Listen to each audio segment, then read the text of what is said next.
We are joined now by Mike Gross. He covers Penn State football on his Substack, Gross Rational Product. Mike, how are you this morning? I'm great. How you guys doing? Good. That's a great name for the Substack too, man. I love how you just evolved. It's like Thanks. that's pretty good stuff. I, Yeah, the light bulb went off over the head one day, I, and there it is. I know you're gonna like you probably do a lot of these, and you're gonna. But if you remember, you're gonna say, "Gosh, Damon, didn't you ask me this last year?" Mike, I got to start. I, I still I feel like your quarterback is still the but guy. Let's talk about national title runs and winning the conference and Big Ten championships. How does the question start at quarterback on whether you can pull this off or not, given his track record and statistically with wins? Like, it still seems to be a thing with Drew. That's fair. I think that's entirely fair. He's 23-5 as a starter. The 5 losses were to Ohio State twice, to the Michigan national championship team, and to Oregon in the Big Ten championship game, and Notre Dame last year in the playoff. In those 5 games, his performance was nowhere near and uncharacteristic of him. Not only off, but uncharacteristic of Drew Allar. So I think it's entirely fair, and I think for Penn State to get where it wants to go, that's obviously going to have to change. There are a few things in place that might help it to change. I think the second year under Andy Kotelnicki is one. I think the 3 sort of free agent wide receivers that they've brought in is another. And the best thing about this Penn State team, the depth and strength of their offensive line. So, Mike, I know that the but comes with Drew Allar, but who gets more of the but in the people you talk to, Drew Allar or James Franklin with the he still can't win the big one in what is now, I mean, DB and I talked about this a ton over the last year, a guy that's been really good for going into his 12th year at Penn State. Yep. Yeah, I think there are probably more questions about Franklin, honestly. I mean, You hear Paul Feinbaum on ESPN once a week or so saying can't win the big one, right? They've lost these games because not only they can't win the big one, they've lost these games because Franklin choked. I don't know how that works. I'd like to hear somebody explain the mechanics of that to me. I don't know how that works. Here's the thing about Franklin. When he took the job, this was probably one of the worst 10 jobs in the Power 5. Now it's one of the best 10. So you can't deny what he's done in terms of building a program and building an overall operation and building a staff. I mean, they have as good a staff as anybody right now. I just think I always smell bull when I hear can't win the big one or can't, that kind of stuff. I just but obviously people are going to say it until they do it, until they beat Ohio State. And people are going to keep saying that. This is their best shot. And next year they're going to really come back to earth, at least on paper. So this is kind of James Franklin pushing all his chips to the middle of the table. And 23, Mike, in 23 or 24, did you think Penn State was better than Ohio State? In 23 and 24? Yeah, because I didn't. So how is that joking? I love That's that. exactly right. Yeah. No, I'm dead serious. I'm not even placating to the guests. I'm thinking. Well, we hear the same thing when people are like, Coach Ohio State were the better team. Yeah, you're not supposed to win that. Correct. Yeah. They have Franklin, since he got it going at Penn State, he has won almost all the games he should have won. Yeah. And some of the games, I mean, 4 or 5 years ago, they went to Wisconsin when Wisconsin was ranked for the season opener at Wisconsin. Wisconsin was ranked 10th, maybe, and Penn State won that game. And it's almost like because they won it, it doesn't count on this big game ledger. You know what I mean?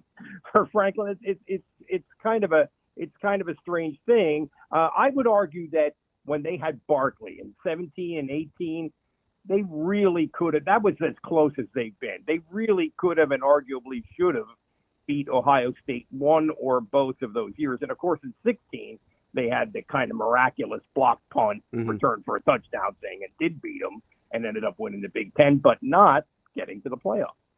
So, Mike, you said something there that I need to dig into a little bit there, because I think if you say 12 years ago when James Franklin took this job, Penn State's one of the bottom 10 jobs in the power conferences, I think that probably raises the antenna of some people, because it just doesn't sound right. So when you say that, what was the situation then that makes you believe that to be true, and how has he gone about and changed it? Because it's not just the wins, right? There's obviously a lot of things that go on into being a good or a bad job. Well, obviously, when he was hired, they still had NCAA sanctions. Yeah. And I think people forget that. Yeah, the Sandusky fallout was still there, and at one point in his first year, they had 8 offensive linemen on their roster. 8 on their roster. You can't even practice, really. And now they have 30 offensive linemen, 23 of them on scholarship. He's built it in terms of recruiting. He's built it in terms of hiring staff. He's built it in terms of facilities. And one of the things that he has talked about so much in the last couple of years is unprecedented level of alignment from the president of the university on down to the athletic director, the board of trustees, all that. They're all kind of all in on doing the kind of spending and doing the kind of commitment that you have to compete at the level that they want to compete at. So, Mike, let me ask you something. Because in order to get this done, we're talking about spending and guys coming in. Talk about a guy in particular, with a guy like Pena to go along with Allar. Yeah. How much do you think is conference transferable when you talk about productivity, or is that something you think you're taking the wait and see approach on? Because the narrative is it's just going to be kind of plug and play from a productive guy. Do you see it going that way? Well, that's a really good point. And practice was open last night, so we did talk to Franklin, and he mentioned one of the things he said is he thinks that Pena in particular, with an off season in the weight program and everything, he's now quicker and stronger than he was when he got there, and more explosive. And he said Pena in particular is better than he thought he was. Huh. And another interesting thing I thought he said was these three wide receivers that they got in the portal, and I think all 3 of them are probably going to start. He said, we've really got to come out of the first couple of games, which their first couple of games are cannon fodder. I mean, they don't play anybody. He said, we really got to come out of these first few games knowing what we have in those 3 guys and knowing how we can use them. That's going to be a priority in those first couple games. So I think there probably are, not sure a little bit what they have in those 3 guys. I think there are 3 different kinds of receivers. One's a slot guy, one's a big guy who might be a red zone target, and another one is a smaller, quicker, big play guy. So it's sort of a good assortment of that's how it looks anyway. But I think there, to some extent, even the coaches are. I want to see what we've got with these wide receivers. Mike, let me ask you something offensively for Penn State, because I think that's where they probably get the most pushback outside of the terrific tandem. I do think you'll be really good up front along that offensive line. I want to talk OC quarterback psyche, right? Kotelnicki is a guy that's known for his creativity, can improvise, really creative. But when I look at Drew, he seems a little more rhythmic, a little more staticky, kind of more pro style. Pro style? He's definitely a classical pro style guy. Yeah. Does that fit, do you think? Or who makes the biggest adjustment? I would guess Kotelnicki, right? Yeah, Kotelnicki. I don't think that's a huge problem, but I do think if you could inject both James and Kotelnicki, I think if you injected them with truth serum, they'd say we would rather have a dual threat guy. Yeah, I agree. That's good. They recruited the hell out of Allar. I mean, he was a big time recruit, and they were on him early, and so they really wanted him. That's not the issue.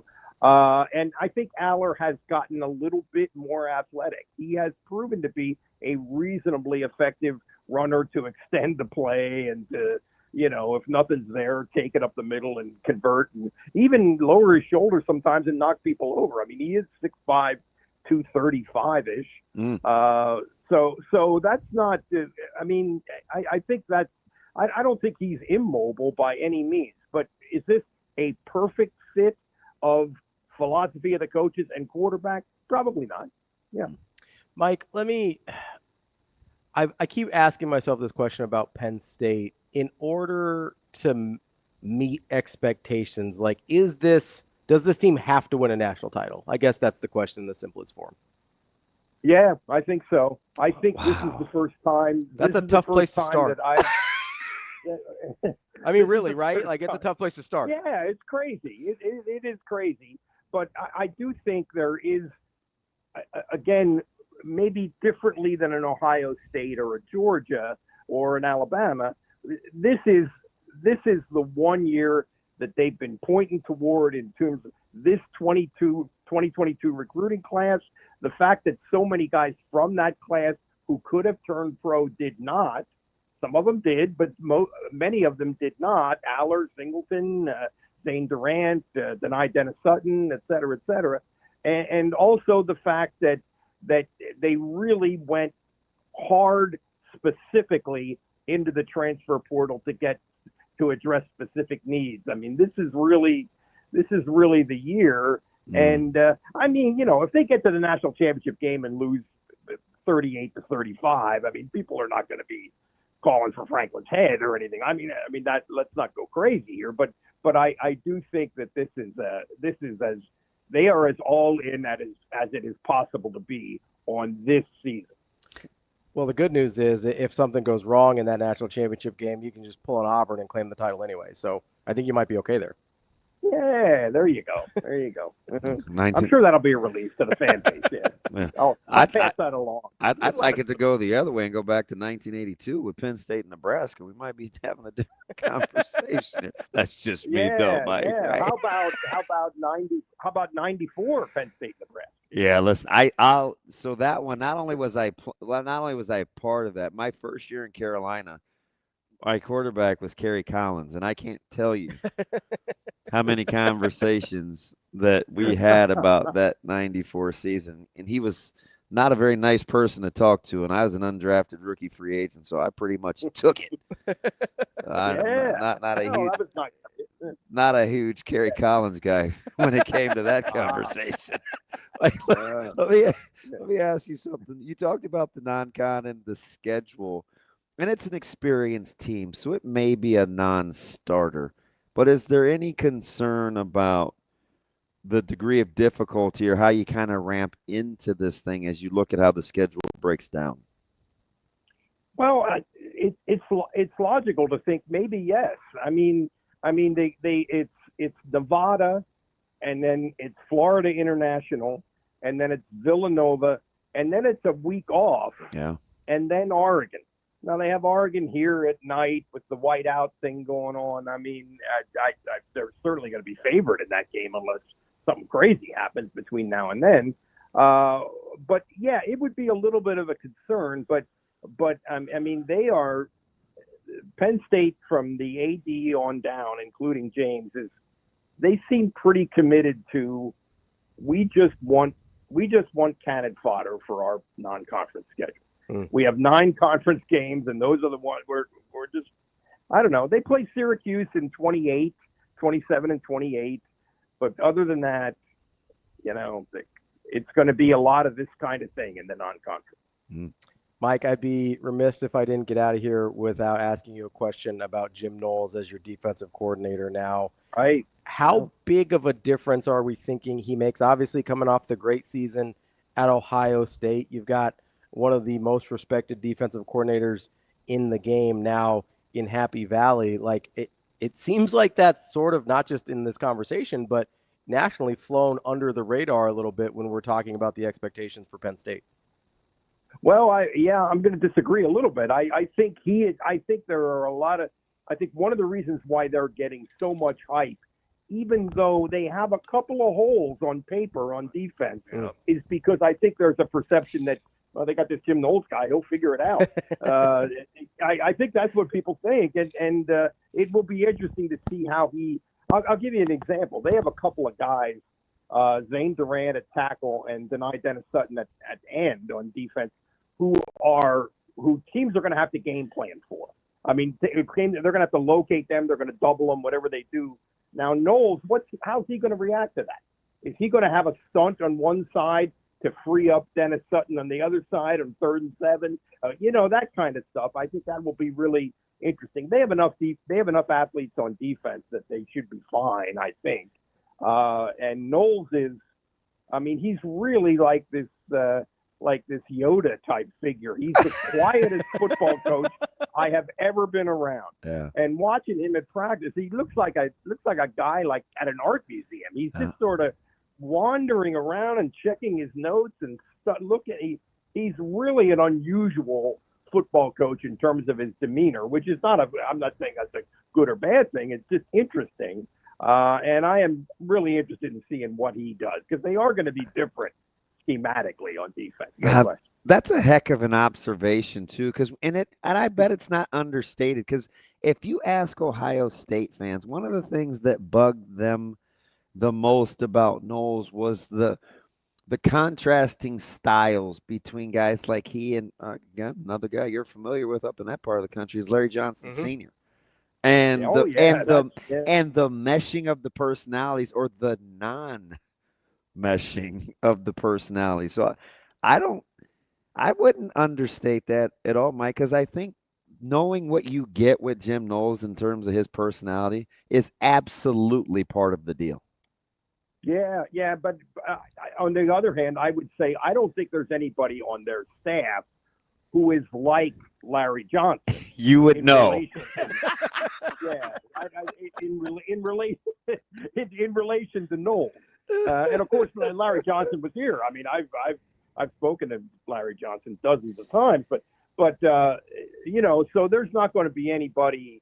I mean, I think they're all like, hey, Knowles is the genius, and let's just do whatever let's just go his way, and I mean, I don't think there's going to be what we heard, and I'm sure you guys heard this too, is that there was a little bit of button heads between Knowles and Johnson. Yeah. I don't think there's a personality on their defensive staff that's going to be an analog to that.